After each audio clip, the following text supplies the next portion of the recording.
10 بار تعظیم کردن جلوی پروردگار باعث نمیشه من عقده‌های روانیم، احساس حقارتم، تنگ نظریم و حسادتم شفا پیدا کنه.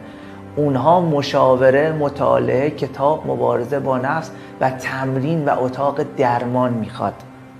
ما تا حالا ندیدیم کسی که احساس خودکمبینی داره با نماز خوندن احساس کفایت کنه یا یه آدم حسود با روزه گرفتن عزت نفس پیدا کنه. بحثم رو با یه داستان تکون دهنده اما واقعی جمع میکنم. داشتم یه روزی شرح حال یکی از عرفا رو میخوندم که یه آقای اومده بود پیشش و اصرار کرده بود که بگو چهره برزخی یا چهره ملکوتی من چه شکلیه. اون عارف گفته بود ناراحت نمیشی؟ گفته بود نه، من برای اصلاح خودم اومدم. گفته بود شبیه الاغ میمونی. اون شخص تشکر کرده بود و رفته بود 40 روز شبها نماز شب و روزها روزه گرفته بود و روی سجاده مشغول عبادت بود. بعد از 40 روز برگشت پیش این عارف و گفت بگو من چه شکلی شدم.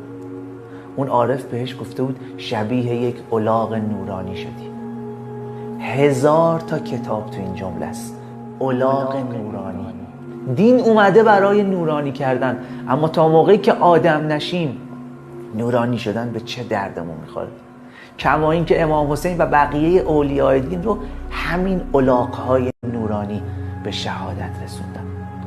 هیچ چیز تو دنیا خطرناکتر از دیندار شدن بدون آدم شدن نیست، چون همچین شخصی به خودش اجازه این رو میده که هر رفتار غیر انسانی رو از خودش نشون بده، مضافه بر این که احساس تقرب و معنویت هم میکنه. درست مثل کسی که با لگد تو پهلوی دختر مردم میزنه برای اینکه بهش تذکر حجاب بده. پس اول به خودم و به هر کسی که صدای منو میشنوه میگم که به قول سعدی آدمی را آدمیت لازم است.